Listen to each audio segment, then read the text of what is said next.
Perfecto.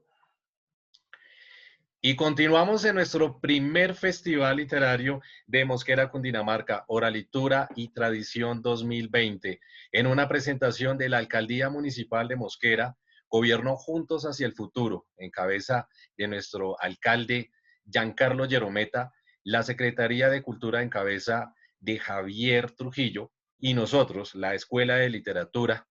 Mi nombre, Óscar Melón, coordinador de la Escuela de Literatura, y esta es una de esas ocasiones en las que me siento muy feliz porque me han dado en el gusto con este invitado de primera talla, con este invitado que nos va a poner a soñar, nos va a transportar a través del arte, de la oratoria, de la palabra. Quiero dar la bienvenida a mi tocayo, Óscar Biafara. ¿Cómo estás, Óscar? ¿Qué más, Óscar Melón? ¿Cómo vas? Gracias por la invitación, gracias a la Alcaldía de Mosquera y a la Secretaría de Cultura y a la Escuela de Literatura por el espacio, por permitirme estar aquí. Muy contento, feliz de poder compartir mi trabajo y lo que a mí me gusta hacer, que es escribir y contar, ¿no? Entonces, gracias. Bueno, Oscar, no, las gracias son para ti, para contextualizarnos en esa obra que has hecho, en ese recorrido que siempre nos va a remitir al territorio. En tu caso, un embajador de tu territorio a través de lo que es la literatura y es Chambimbal. Para muchos, de pronto, dentro de los que me contaba hace un tiempo, era la primera vez que oíamos esa palabra, Chambimbal. Eh, ¿Qué es Chambimbal para Oscar Biafara? Para Oscar Biafara es como Tangamandapio para Jaimito el cartero, ¿no? Para Oscar Biafara, Chamimbal es su raíz, es su esencia, es donde creció, donde se formó como persona, donde adquirió el amor por su comunidad, por su tierra, donde hizo amigos, donde hizo familia y donde de alguna manera se construyó como persona. Entonces, Chamimbal representa no solamente ese pueblo donde físico, donde se crece, sino ese pueblo ancestral que todos llevamos dentro. No solamente Chamimbal, yo creo que todos llevamos el pueblo dentro, el campesino, la tierra, el agro, y Chamimbal representa eso, ¿no? La esencia, la raíz. ¿Hace cuánto estás escribiendo? Eh, Difícil esa pregunta. Yo creo que yo he escrito desde siempre, desde la escuela, las primeras sendas cartas de amor, esos amores infantiles, son como los primeros pinitos de escritura. Luego ya fui encontrando como una manera de escribir, como una forma de contar, pero siempre he escrito. Yo pensaría que estoy escribiendo desde los 13, 12, 13 años, más o menos. O sea, estamos hablando de unos 30 años escribiendo. Nunca lo había compartido con las personas a las que le escribía, a la novia, a los amigos. eh, eh, Compartía mis escritos solamente con las personas, pero no había hecho esto de recopilar y compartir pues de manera pública. Es decir, que al menos en un inicio, más allá de una necesidad por tu entorno, también había una razón muy personal para esa escritura.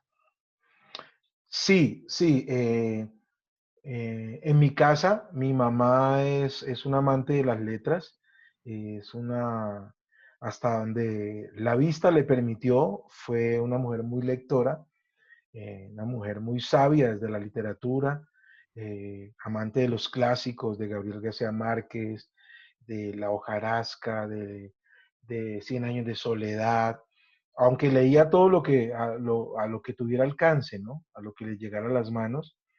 eh, Ella fue la que nos inculcó el hábito, no solamente por la lectura, sino por leer bien. Para ella fue supremamente importante, o era, o es supremamente importante, leer y comprender y entender, como nos decía cuando estábamos, lea, comprenda y entienda.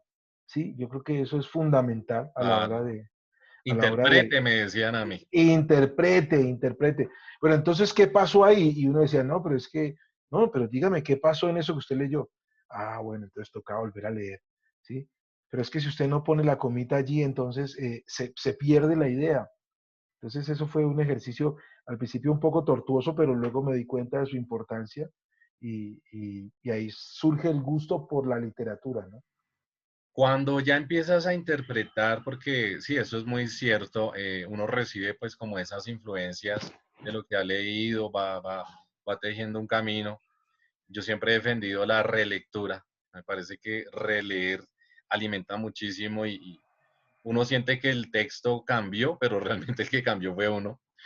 Em, ¿Por qué motivo, por qué razones principales o digámoslo, eh, los temas principales sobre los cuales te gusta escribir? Pues yo pensaría que yo escribo sobre todo, sí, sobre todo lo que me pasa. Hay un escrito que lamento mucho que se me haya perdido, lo tengo en la cabeza, pero me niego como a repetirlo, y es un escrito muy trágico de cuando me comunican que mi abuela ha muerto, un símbolo muy representativo en mi vida. Entonces yo me transporto a la escritura para poder vaciar eso que estaba dentro, ¿sí? Y se llamaba una Rapsodia Negra, ese escrito, donde en el momento en que recibo la noticia, toda la infancia y toda la crianza de la abuela pasa por mi mente, como en un sueño. Y me voy al papel y lo escribo, luego lo transcribo pues al sistema digital y lastimosamente pues en una de esas descuidos se pierde, pero yo siento que yo escribo sobre todo lo que me pasa ahorita, precisamente estoy escribiendo unas fábulas muy rurales, esos cuentos del sapo que echa leche, de la vaina, de la cosa, y me gusta escribir sobre todo, amo la tradición oral, amo mi pueblo y de pronto me he centrado en escribir más sobre eso, pero yo pensaría que yo escribo sobre todo, desde lo trágico que me pasa, desde lo trágico que le sucede a otras personas, hasta lo alegre y festivo. Entonces, pues es como esa versatilidad. Me gusta la memoria histórica, yo creo que es mi fuerte, pero yo pensaría que yo puedo escribir o trato de escribir sobre todo. Volviendo a Chambimbal, ahí que lo nombraste de nuevo, de alguna manera podemos considerar que Chambimbal tiene o origina algunas características literarias. De Memorias de mi pueblo, del audiolibro, sí, claro, todas, porque está escrito en verso, en décimas, con la cadencia de los arrullos negros, de los villancicos negros, de ese canto negro. Entonces, Memorias de mi pueblo sí tiene todo de Chamimbal, desde la historia hasta la forma en que está escrito y las palabras, el contexto, mucha de la forma del texto está pensado en Chamimbal, pero también en la raíz de los pueblos, ¿no? Que, que, que si bien en un pueblo le llaman aljibe al pozo donde se saca el agua, en otro se puede llamar de otra manera, pero sigue siendo el mismo hueco donde se saca el agua, ¿sí? Y cuando Alcanzame la chuspa, ve. alcanzame la chuspa, ¿sí?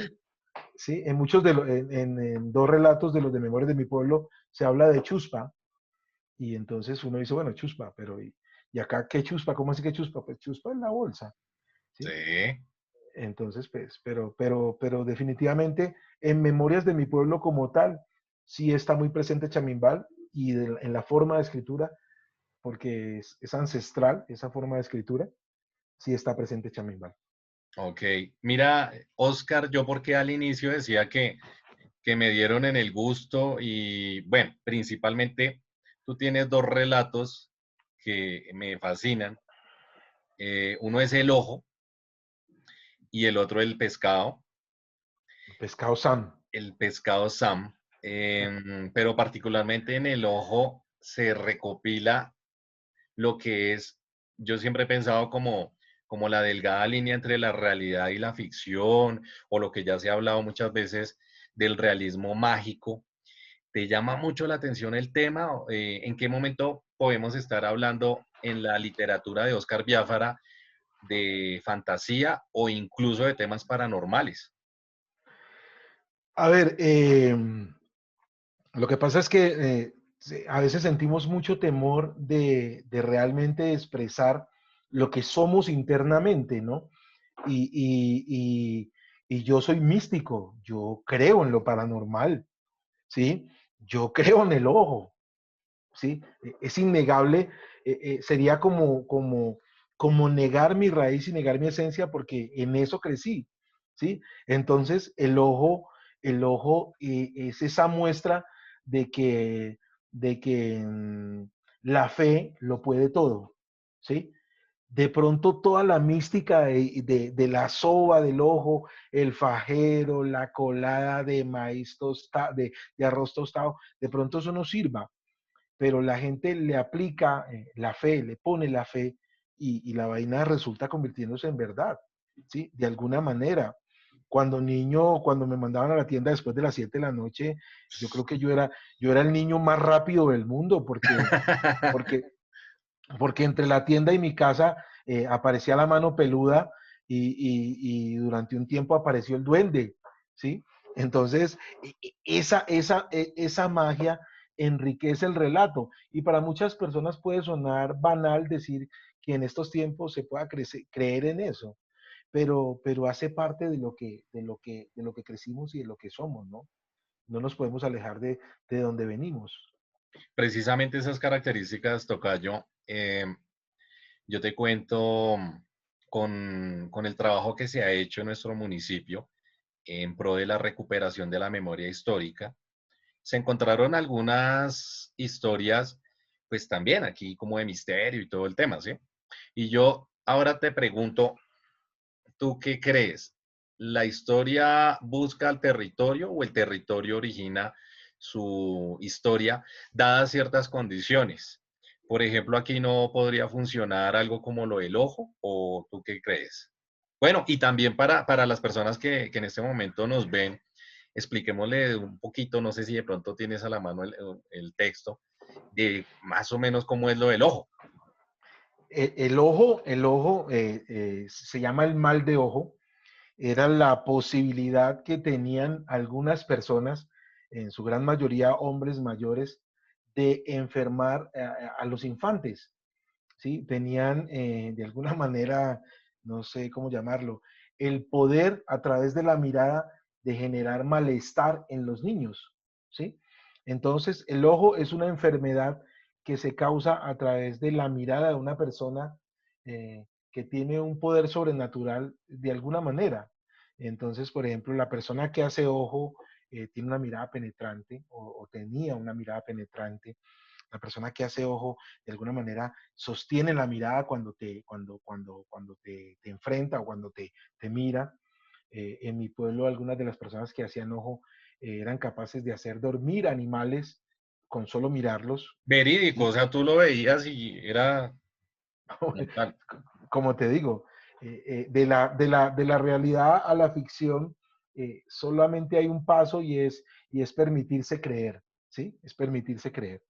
Entonces, el ojo como tal es ese relato que yo escuché, vi y que viví en mi infancia. Vamos a ver si lo encontramos por aquí y te voy a leer una parte del ojo, ¿sí? A Además ver, de eso, no olvidar tantas historias del llano. A mí me sucede parecido, Oscar, lo de cuando bautizaban los billetes y lo de los nuches del ganado y ahí sí como ah, dices, hasta no ver, no creer.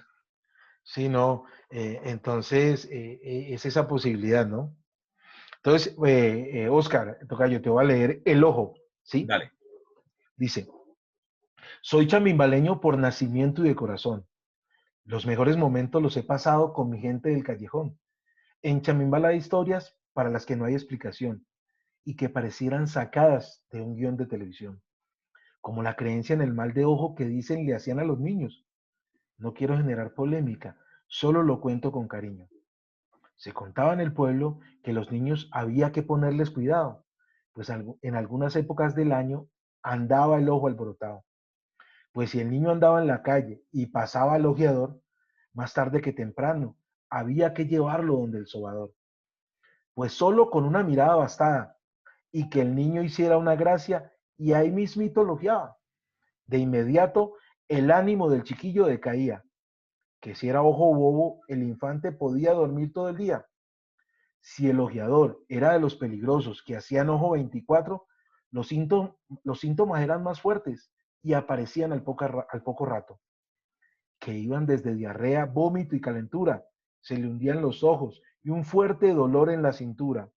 Y el síntoma más terrible y que nadie deseaba, que se le pusiera blandita la mollera, eso sí que preocupaba. Así fuera a medianoche, con él arropado había que salir y a que lo examinara Licenia, de inmediato acudir. Con solo ver el niño, Licenia ya sabía qué podía hacer. Sin embargo, un par de pruebas que solía hacer. Lo desvestía y sobre una mantilla al niño ponía en una mesa. Con aceite o vela de cebo lo ungía de pies a cabeza. Lo sobaba, le sobaba la barriga y con fuerza y con vigor para ver si el niño mostraba algún dolor. Sobre la barriga una palma de la mano y golpeaba suavemente, acercando su oído y escuchando atentamente. Decía que si como un calabazo lleno de agua sonaba, era ojo bobo o quizás solo una descuajada. Pero si el niño al sobarlo muy fuerte la barriga le dolía, había que hacer otra prueba muy rara enseguida. Acostado sobre la mesa con los pies muy juntos, la cadera parejita a los brazos, la cadera parejita, los brazos a los lados, cual si fuera un difunto, con las piernas alineadas y los talones puestos a punto, le medían los dedos gordos de los pies juntos. Con mucha curia miraba si uno de los dedos estaba más alargado. Era ojo 24. Lo peor que había pasado es que Licenia a los padres muy seria les decía, los ojo bajo su responsabilidad, pero puede no pasar el día. Los papás, al ver que la situación pintaba tan mal, angustiados y temerosos, aceptaban el ritual. Con vela de cebo o aceite hacía una nueva unción, una mano sobre el chiquillo, la otra en el corazón.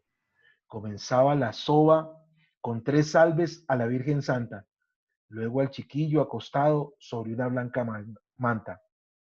Le sobaba y le sobaba la barriga de arriba abajo, presionando fuerte con los dedos para acomodarle el cuajo.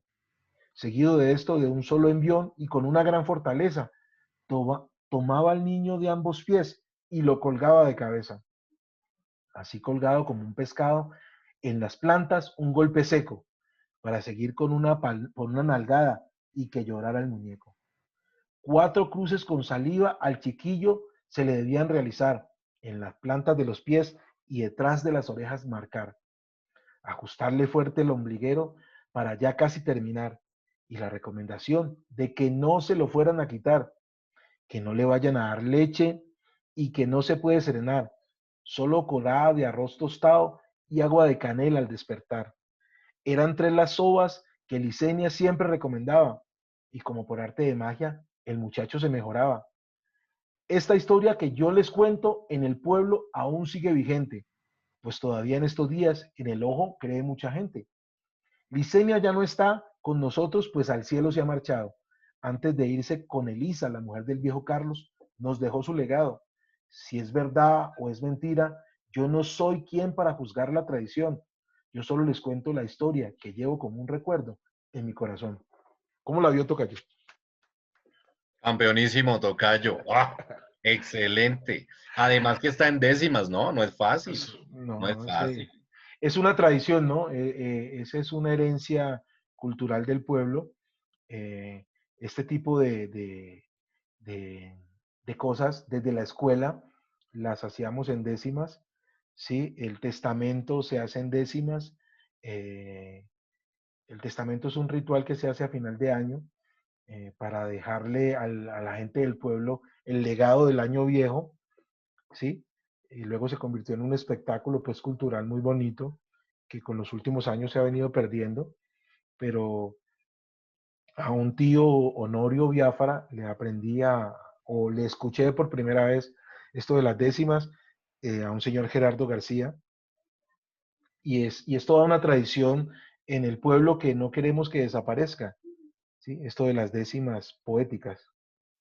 Toda una tradición y toda una sonoridad, ¿no? Se siente la sonoridad, el El- sabor del Pacífico. esa, la cadencia negra. Exactamente. Y dentro del texto vemos como, no sé, como ritos, como ceremonias. ¿Tú tienes algún rito, alguna ceremonia a la hora de escribir?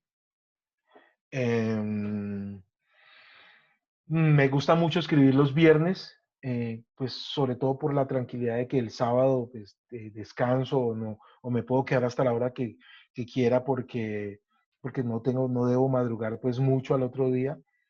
Me gusta mucho el café colado, no hecho en cafetera o sino el café colado, pues en el colador de algodón, la olletica, ese es como un ritual. Y no, me gusta mucho contar, inspirarme con la música que escuchaba cuando niño. ¿Qué música eh, oías? eh, es música colombiana. eh, Aún recuerdo de escuchar un programa que escuchaba mi abuela y mi mamá, mi abuela sobre todo, por los caminos de Colombia. Toda la música colombiana la escuchaba en las mañanas, 5:30 de la mañana, por la emisora local, mientras ella le preparaba el fiambre al abuelo para que se fuera a trabajar. Era algo muy bonito. El Entonces, fiambre. el fiambre, ¿ves? Bueno, ¿qué persigue, qué busca Oscar Biafara con sus publicaciones? ¿Qué busco yo? Hacer conciencia de la importancia de la memoria histórica, de, de no olvidar qué somos, de dónde venimos. Eh, de alguna manera tenemos que utilizar el estereotipo para cambiar el estereotipo. Y es que si yo soy negro y me siento orgulloso de ser negro, pues no puedo seguir atacando al que es diferente a mí. De alguna manera, yo no quiero prevalecer por encima de nadie, quiero sentirme orgulloso con lo que soy, ¿sí? Eh, pero también resaltar esas cosas buenas que se tiene desde lo que soy, porque es que muchas veces miramos lo que tiene el otro y lo que el otro es, pero no valoramos lo que somos. Entonces, este es un proyecto, Memorias de mi pueblo, es un proyecto que surge para rescatar la memoria histórica de mi pueblo, pero que en algún momento cuando llegamos aquí a Mosquera nos dimos cuenta que también es importante rescatar la memoria histórica de todos los pueblos, ¿no? De la ancestralidad que ahorita pues en esta pérdida de valores tan grande que tenemos en nuestras sociedades, yo creo que la palabra y la literatura a través de la ancestralidad nos pueden salvar. Que ahora que Entonces, hablas de esa recuperación y en el caso de Mosquera, Cundinamarca, lo hiciste con la Negra María, ¿no? yo lo hice con la Negra María, lo hicimos con el cumpleaños de Mosquera, es que hicimos un escrito a mi gusto muy bonito, una recopilación de la historia mosqueruna, que también es una historia muy bonita, una historia diferente. Es que no tiene que ser la mía buena y la otra mala, no, una historia diferente, una historia muy bonita, eh, por todo y por todo, por el clima, por la geografía, por la gente, por la comida, por la música. Es una historia muy diferente, muy rica, ¿sí? Ya lo había hecho el grupo Candil a través de Banco de Memorias y de Banco de Memorias Orales y Retazos de Memoria, ¿sí? Entonces, fue como una coincidencia muy positiva encontrarnos acá con Candil y con este apoyo que hemos recibido acá en Mosquera y poder contar esta historia, ¿no? Poder contar todo esto que traíamos, esa carga que traíamos de ancestralidad. Grupo Candil al que les mandamos un enorme abrazo a Eder, a Carolina, a todos. Sí, sí, han sido fundamentales en este proyecto de Memorias de mi pueblo. Bueno, Oscar, tú tienes pues un audiolibro, ¿no? Memorias de mi pueblo. Sí, Em, ¿Cuál puede ser el valor agregado que tiene el audiolibro sobre el libro impreso? bueno, de alguna manera, los lectores de papel, que hay gente que lee en papel, han sido o han venido siendo una especie en vía de extinción, que no queremos que desaparezca y algunos nos negamos a que el libro en papel que tiene esa magia de tocar el papel, del olor del papel, de guardar cosas, de pasar la página, toda esa magia, de alguna manera, los jóvenes de hoy no la han heredado por muchas razones, ¿no? Y es que la influencia de las tecnologías es muy fuerte. Entonces, eh, de alguna manera, las coincidencias nos llevaron a que fuera un audiolibro. Mi sueño con mi hijo es que esto sea algún día un cómic, estos relatos sean un cómic. ¿Sí? Tú te imaginas, Oscar, un cómic con estas historias, un cómic bien ilustrado, una cosa bien hecha, con estas historias, que los niños puedan tener su cómic físico, ¿no? Y mira, hay una escritora de Guapi, que ahorita vive en Buenaventura, que se llama Mari Grueso, es una Sí, escritora señor. de la costa pacífica, una magnífica mujer, tuve la oportunidad de conocerla en el Valle del Cauca en un evento que hizo con una caja de compensación, una mujer de un carisma y de un brillo, una cosa fantástica. Ya logró llevar esta literatura al impreso a través de sus cuentos y de sus fábulas. Y ese es mi sueño, ¿no? Poder convertir cada historia de estas en una fábula, en un cuento, en un cómic, que los niños sean de fácil lectura, de fácil acceso y que los niños puedan tener. Ok. Em, Esto del coloquio, del hablar, del relatar, como lo decías, pues también desde los orígenes, desde quienes tuvimos la oportunidad de también crecer en el campo, tener ese acceso al, como se dice, al fogón, las historias alrededor del fogón, en las que el viejo empieza a relatar, a contar. Em, Indudablemente y lamentablemente, pues de pronto con el paso de los años se va perdiendo. Estamos ya en el siglo XXI donde pues de pronto las dinámicas son diferentes, ¿no? Se ha perdido el almuerzo del comedor larguísimo. ¿Te acordás del el comedor paisa de 18 miembros de la familia? Y eh, Que no tenía asiento sino una banca larga. sí, Que, ¿cómo hacer cómo hacer para que se recuperara esa tradición? Lo digo, pues, especialmente en el casco urbano, o cómo trajéramos esa tradición del coloquio, de la charla, de la tertulia que tanto enriquece. eh, Oscar, y yo sé que va a sonar muy presumido decirlo, pero es lo que estamos haciendo, ¿sí? Eh, Tenemos que implementar programas de lectura dramática. Todos estos amigos artistas de lo plástico, el teatrero, la gente que tiene la capacidad de comunicar, la gente que ha estudiado, hecho estudios de voz, tenemos que volcarnos a la biblioteca los sábados en la mañana, que los papás lleven los niños y en vez de pasarle una tablet al niño para que explore, podernos sentar con él, porque es que poder contar una historia desde la oralidad tiene una magia que de pronto muchos no van a entender y, y los grandes pensadores de nuestros tiempos eh, eh, no van a poder entender que, porque de pronto no lo vivieron, ¿no? Y no podemos culpar a la gente que no ha vivido lo que tú decías, el que no le ha tocado eh, sentarse a moler el maíz para que le den una arepa de desayuno, no sabe lo que eso significa. Exactamente. No, no, pero los que sí lo vivimos, ojalá algún día tú puedas escuchar el cuento que se llama El sueño de Memorias de mi pueblo.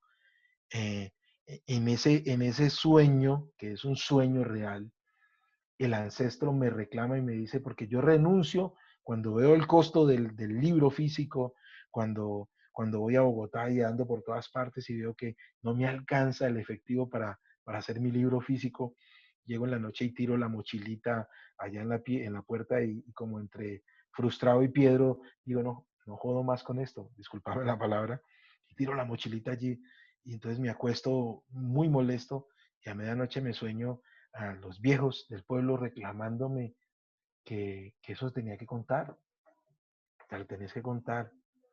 Y al día siguiente me voy por allá para Funza a sentarme por allá en una cafetería a tomarme un tinto o una cerveza y me encuentro con una persona que nada tenía que ver con esta historia. Esa es la magia. Y esa persona me dice, vos tenés muy bonita voz, ¿por qué no lo haces en audiolibro? Yo te lo ayudo a comercializar. Así, yo te lo ayudo a comercializar en Amazon. Yo, ¿cómo así? Eso se puede. Claro, yo tengo un amigo en Funza que tiene un estudio, él te puede ayudar. Aquí está el teléfono. O sea, se me presentó todo de una manera que no pudimos decir que no. Y gracias a Dios ha sido el éxito poder contar estas historias de manera oral, porque allí hay una magia implícita, Oscar. Y, y, y yo siempre me he regalado para ir a leer, porque me parece mágico, porque una coma, una entonación, un silencio hace que una lectura adquiera un tono dramático. De hecho, es lo primero que oye, con lo primero que tiene casi que contacto el ser humano, ¿no? Desde bebé, los sonidos, lo que le dice la madre. Y el tono interviene mucho Claro, en cómo te percibe la gente. No es lo mismo decirle al niño, hazme el favor y te vas para el cuarto, que decirle, hazme el favor, papá, y te vas para el cuarto. Y simplemente es un tono de entonación y de división de las palabras, pero tiene una connotación totalmente diferente. claro que sí. Entonces, Con- la manera, Tocayo, yo creo que es recuperándolo. Tú me preguntabas que cómo hacemos. Pues, ¿cómo hacemos? Haciéndolo. Toca que se abran estos espacios en las bibliotecas, que se abran estos espacios en los colegios, donde una persona prepare una lectura, la haga dramática, la haga vivencial para los pelados, y de alguna manera esa historia va a estar siempre allí. Si es en verso, mejor, si tiene una moraleja, si tiene una actuación en el trasfondo, va a ser algo inolvidable, va a ser como una película en vivo, como si estuvieran grabando la película allí. Yo le digo, amigo, es que imagine que usted está grabando la película. de hecho, se perdió la tradición del radioteatro, ¿te acuerdas de la radionovela, todo eso? Yo vi, yo vi, yo escuché, yo escuché radionovelas con mi abuela, Alandú, Calimán, La Ley contra el Hampa a la La una y ley media de la contra, tarde. La ley contra el contra el hampa. AMPA. Sí, y todo el sonido allá en el fondo y todo como hecho a manito. Era una cosa fantástica. Comiendo cucas con café caliente a esa hora con la abuela en Ah, el patio, en el radiecito de transistores, escuchando la ley contra el hampa. Es un recuerdo. los nietos hacíamos fila porque nos tocaba el turno en el molino. El que no Sí, muele sí. no come arepa. El que no muele no come arepa, no come envueltos y no come cuaresmeros en el Valle del Cauca. Tocayo, si tienes de casualidad el texto del pescado, ese famoso pescado por ahí a la mano. Mientras tanto, em, al igual que Oscar Biafara, por supuesto, tiene que haber muchísimos creadores del arte literario que se valen del arte literario para recuperar todas estas memorias, todo este coloquio. Me pregunto cómo darle salida a ellos, cómo si de pronto en el camino tú ya llevas pues unos buenos años aquí en Mosquera, Cundinamarca, pero también debe haber allá colegas tuyos que esperan una salida, una vitrina para contar, para expresar todas esas historias tan enriquecedoras. Precisamente a esa conclusión llegamos con Eder, con Carolina, con los amigos del Grupo Candil, y es que no se puede ser egoísta en, en- en los temas de la literatura y el conocimiento, no se puede ser egoísta porque algún día nuestra chispa se va a acabar, algún día nuestra oportunidad va a llegar a su fin y tienen que venir otros.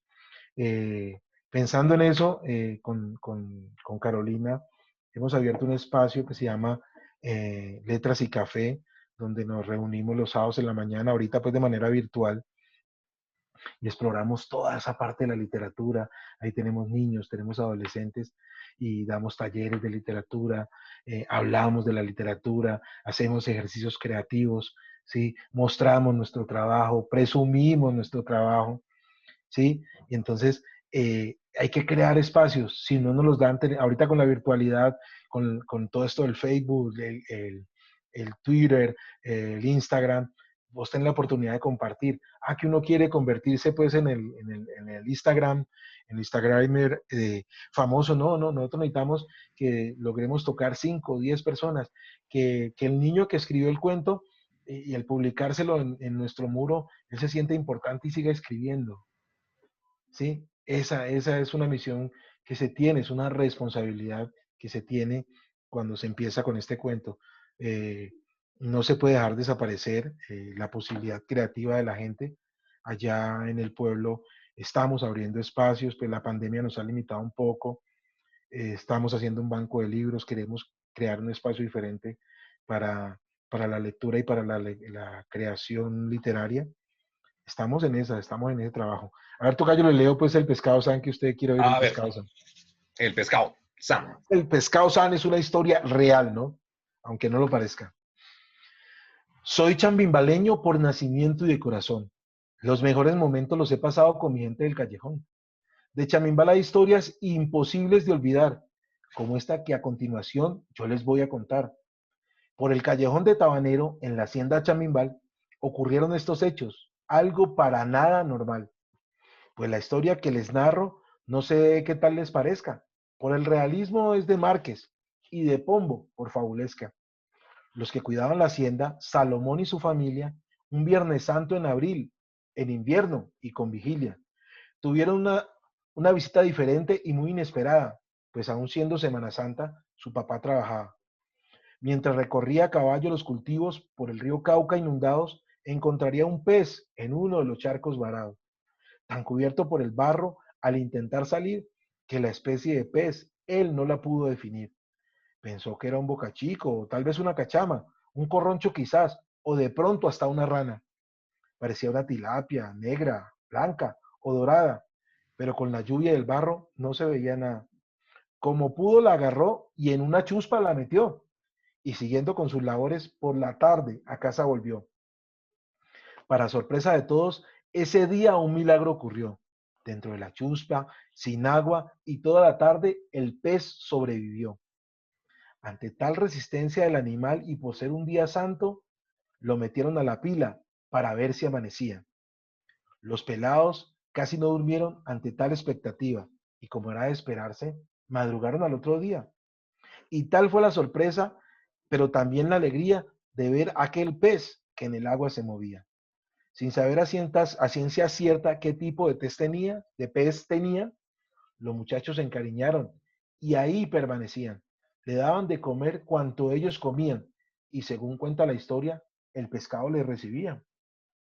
Se dejaba sacar de la pila para que ellos lo acariciaran. Tranquilito estaba por fuera mientras ellos le jugaban.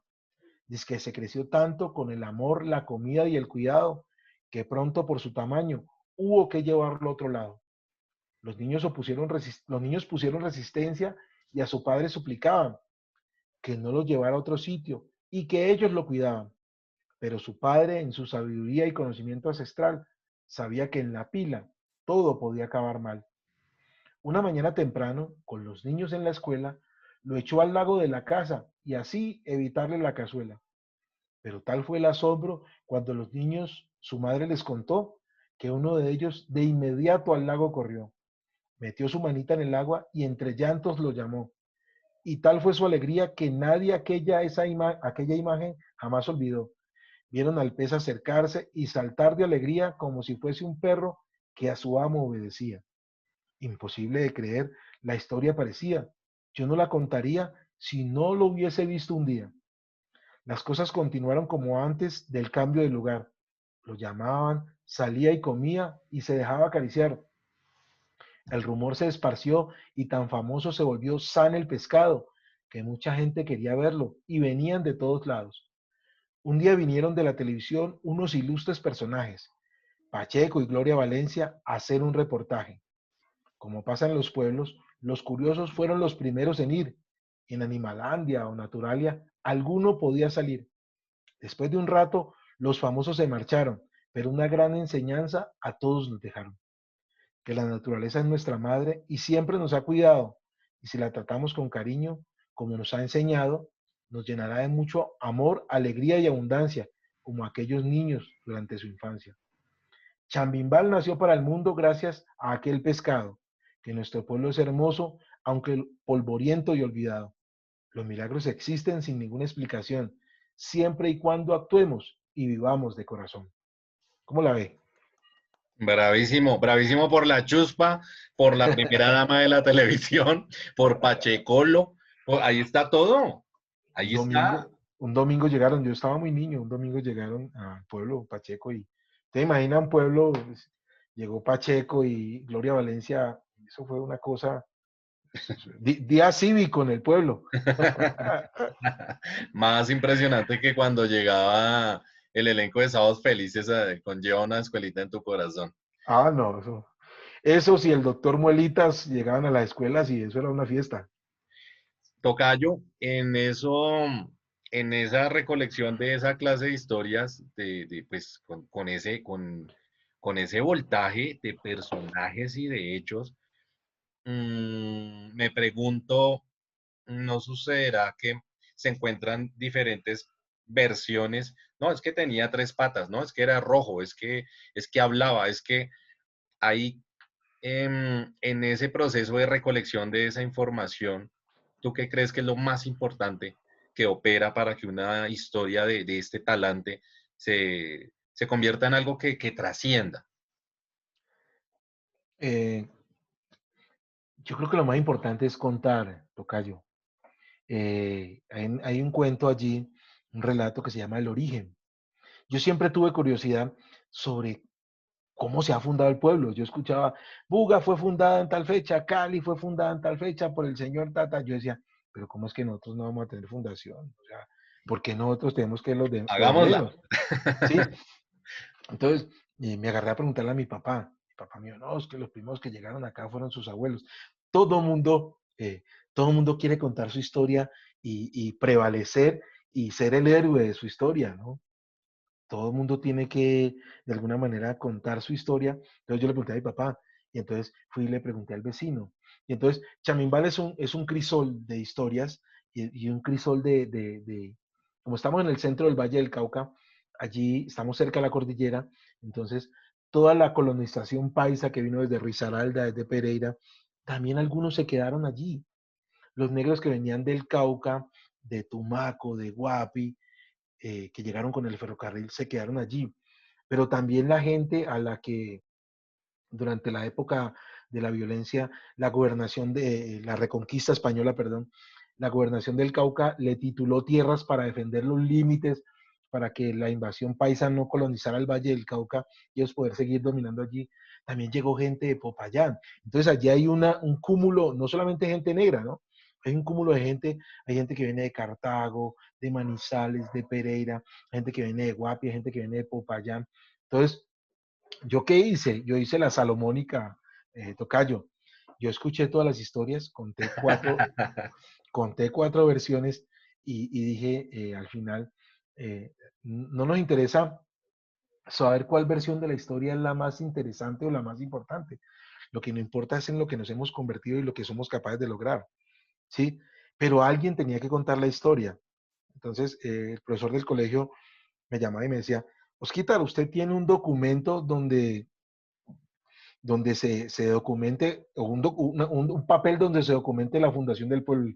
Y no, pues yo le puedo pasar mi cuento, ¿sí? Y esto que lo respalde, la versión de Nelson, la versión de María Elsie, del loco, del tío Conejo, de mi papá, y ahí construimos una historia, ¿sí? Lo más difícil, como tú lo dices, es de alguna manera poder satisfacer a todo el mundo y que todo el mundo sea el héroe en la historia. Claro. Por ejemplo, mira lo que pasa con la Llorona. Llorona hay en México, bueno, en diferentes países. Y sabes, volviendo, bueno, complementando ahí con el tema que había nombrado de lo que pues pasa a ser, tiene el título de paranormal. Ahora qué casualidad con este tema de las tecnologías, que ahora sí hay millones de videos de ovnis, de duendes. Es como pasan ellos también trascienden y se adaptan a las tecnologías de alguna manera, ¿no?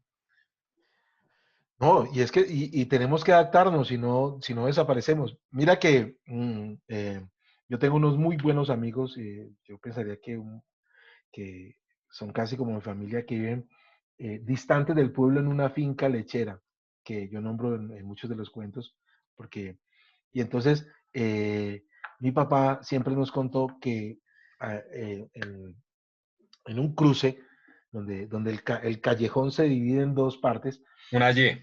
una Y, había un palo de guásimo, y en ese palo de guásimo aparecía un fraile sin cabeza.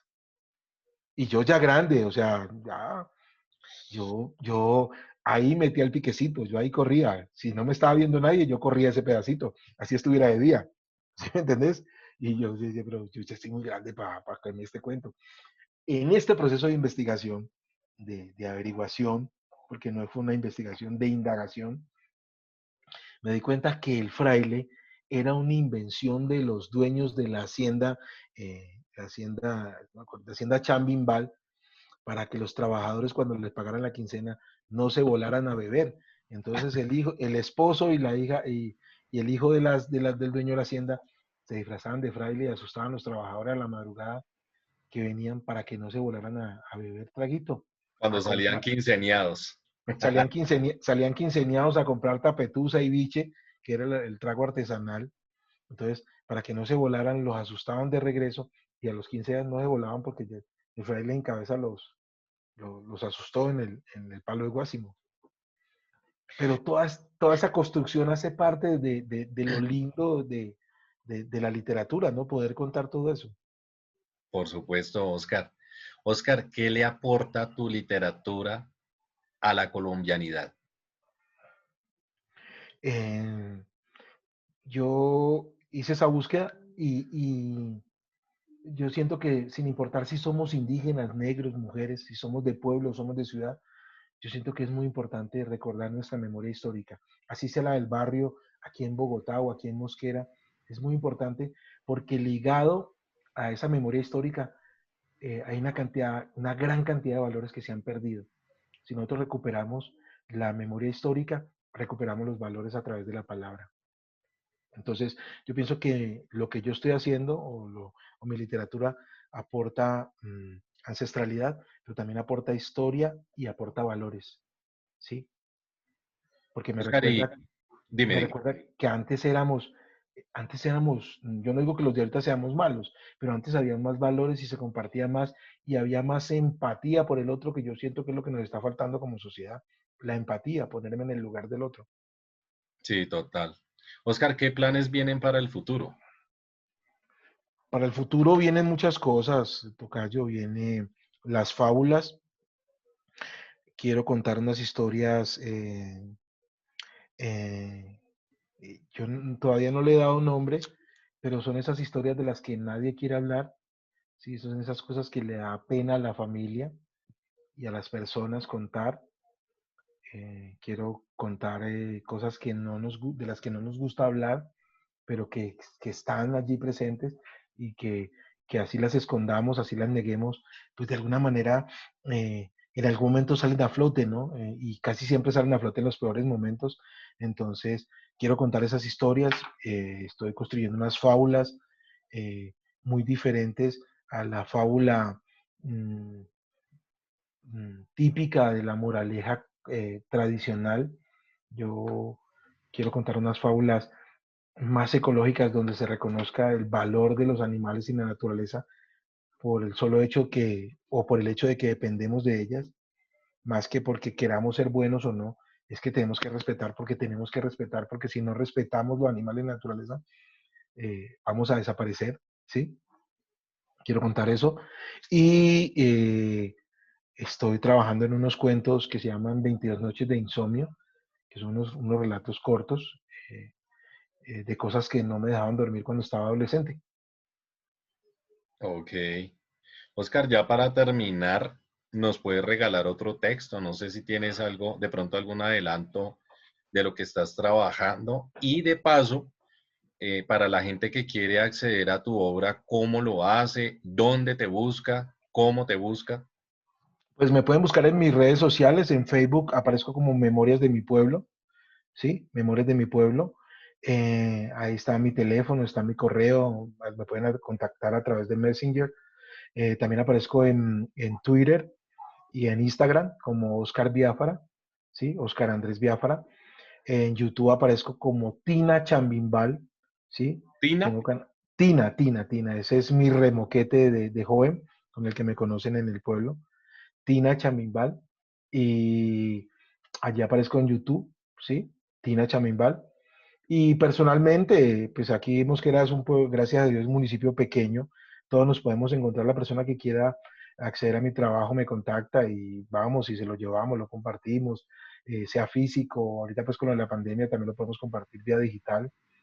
Este trabajo es un trabajo pues sin ánimo de lucro, ¿sí? Lo podemos compartir porque la idea es poder difundir el trabajo inicialmente. Entonces, no sé, tocayo, ¿qué quiere oír? Pida que yo. a ver, una primicia para tus seguidores. Una primicia. A ver. mm, a ver si encontramos aquí el de. Ah, bueno, vamos a leer de pronto uno de las fábulas que Eso. también están. Vamos a ver, busquémosla por aquí. Mm,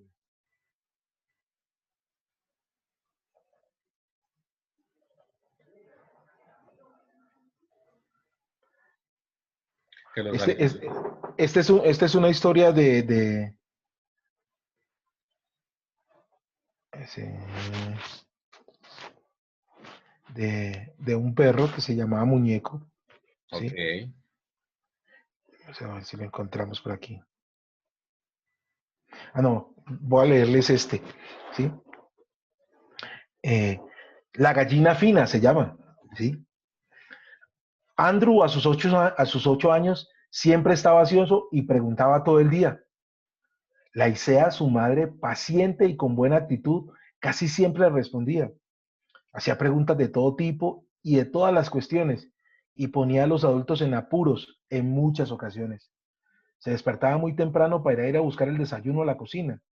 La siguiente tarea después de comer era poner la escalera de las gallinas, que dormían una vez oscurecía en el guanábano que estaba junto al lavadero y desde donde todas las madrugadas los gallos los despertaban con su canto mañanero. Una a una las vanidosas gallinas iban bajando por la improvisada y resbalosa tarima, mientras Andrew iba cantando en voz alta las aves de su mamá, iba contando las aves de su mamá y también las de las vecinas, con la descripción que desde niño había escuchado y repetía a voz cantante. Y así decía: 4 cariocos, 2 gallos y 2 gallinas bajan en este instante. Detrás de ellos aparece el gallo tornasol de mi hermana la mayor, seguido por 4 quiques que por su tamaño solo inspiran amor. 3 gallinas grillas que son para el sancocho de mi primera comunión. 2 gallinas copetonas de la vecina, gordas y elegantes, luciendo su capuchón. 3 gallinas paticalzadas, con sus patas cubiertas de un plumaje abundante. 2 gallinas arabiadas que bajan parsimoniosas, con su traje a rayas muy elegante. Y de últimas viene la gallina fina, estirando su largo pescuezo, que mi mamá se la quiere comer, pues no pone y no quiere subir de peso. Andrew, currucuteando, entraba a la cocina por el cuchuco y las sobras de la baza, también por las cáscaras y el cajón de los pollitos que dormían dentro de la casa. Para Andrew, cuidar las gallinas era toda una aventura y un desafío tremendo. Además, le fascinaba currucutear y tirarles comida para que éstas acudieran corriendo. Recoger en un canasto de mimbre los huevos de los nidos cuando las oía cacarear. Buscar manojos de verdolaga y que la hambrienta jauría de picos los siguiera por todo el solar.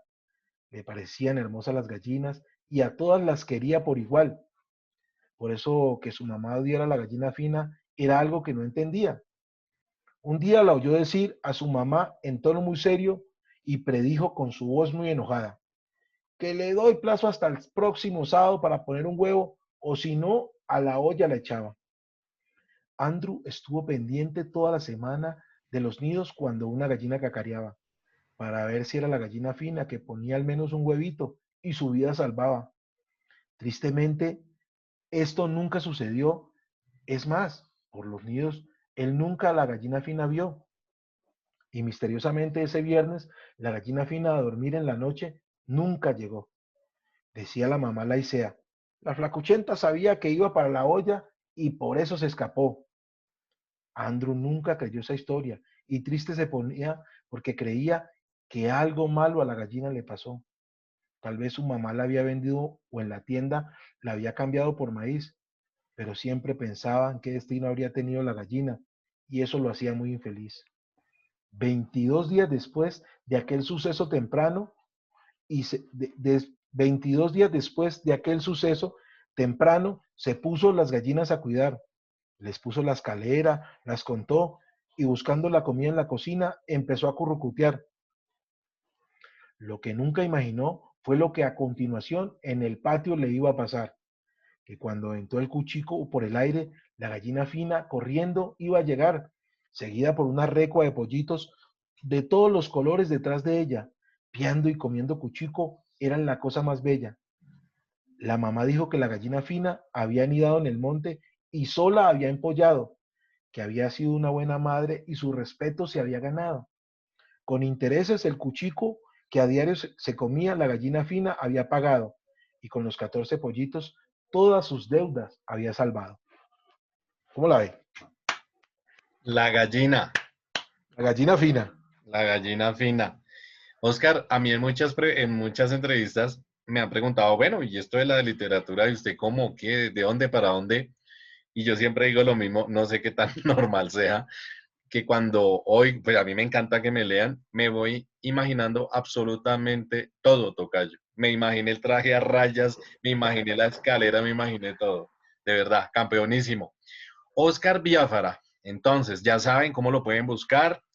Memorias de mi pueblo y viene material importantísimo que viene pues aportando a esta recuperación, en este caso de esa colombianidad y de ese terruño, de ese territorio allá en Chambimbal Valle.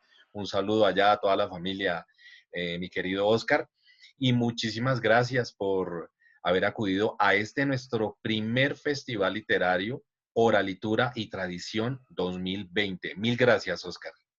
No, gracias a ti, Oscar, por la invitación. Lástima que la situación de la pandemia no nos haya permitido el contertulio, la tertulia allí face to face, no haber podido pues compartir esto de manera eh, mm, presencial. Presencial. Esperamos poder tener la oportunidad de llevar esto a las escuelas, a los sitios donde los niños puedan escuchar estas A las historias veredas.